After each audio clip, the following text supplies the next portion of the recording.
Donald Trump has been officially certified the winner of the 2024 election. And for the first time in history, a woman has presided over her own defeat.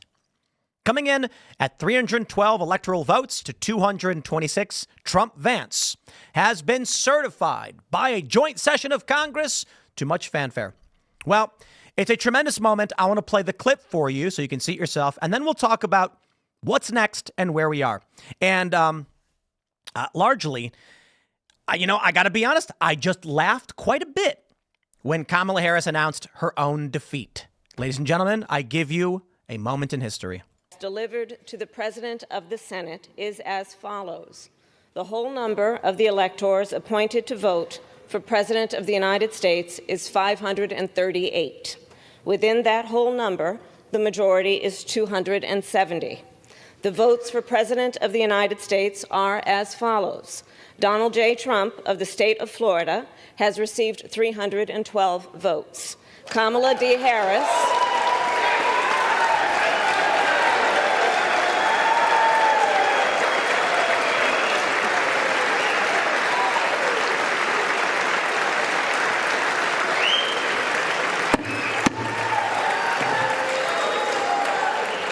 Kamala D. Harris of the state of California has received 226 votes. It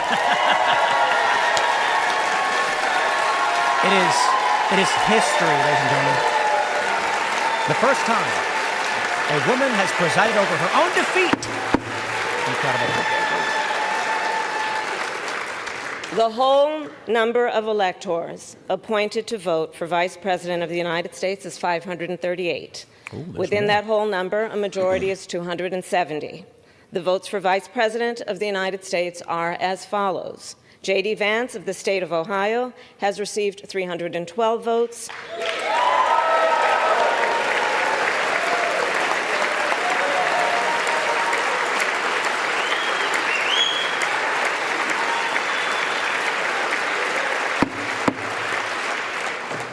Tim Walz of the state of Minnesota has received 226 votes.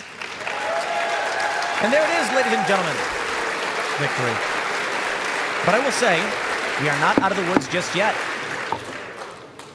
This announcement of the state of the vote by the President of the Senate shall be deemed a sufficient declaration of the persons elected, President and Vice President of the United States, each for a term beginning on the 20th day of January 2025, and shall be entered together with the list of the votes on the journals of the House and the Senate.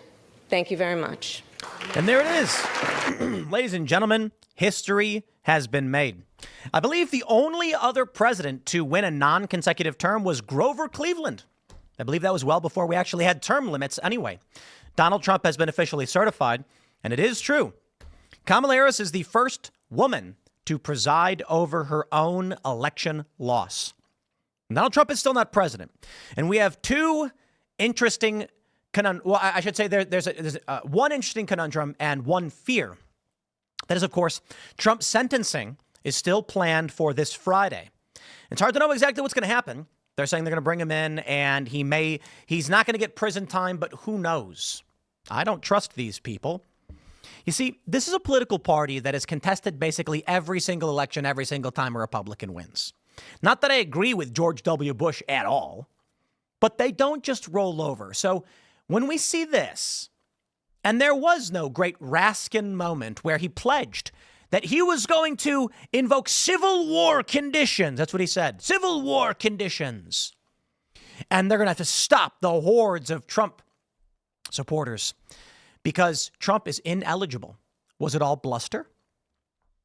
Well, aside from the sentencing, there's another concern pertaining to what happens in the weeks leading up to January 20th. It's now 2 weeks from today. And there is a fear of either some kind of false flag operation, terror attack, or mass protests and riots. You already have far leftists screaming and demanding that people show up on the 19th to stop Donald Trump from taking office. There is the possibility he ends up in prison, which I think is slim. But the argument I've seen from people on X is that regardless of taking the oath of office, he becomes president instantly on that day. And then he can take the oath somewhere else. And people mention, I think, like Reagan or somebody, Nixon, I don't know. They took the oath on a plane.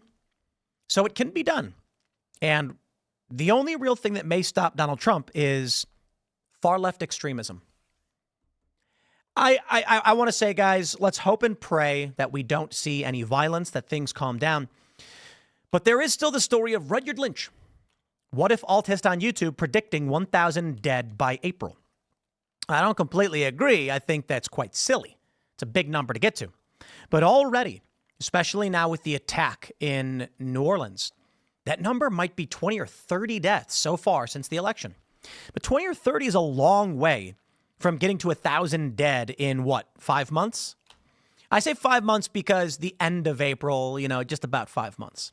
And the argument I've heard from people who really do believe this, that turmoil is coming, they say, wait until Trump is sworn in and then start signing these executive orders. Wait until Trump calls in the military to start deporting, to start engaging in these mass deportations. I don't know.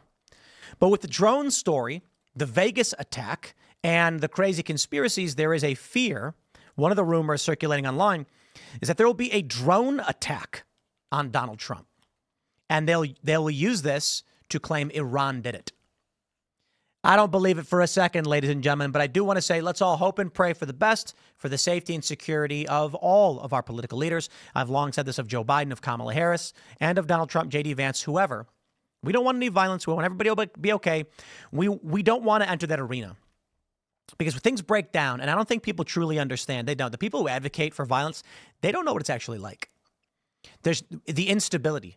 You will live like a rabbit, hiding in underground, shaking, not knowing if the knock on your door is your death. Yeah, you don't want to live that way. So I hope Trump gets in. It's clean. It's cordial. It's simple. And that's it.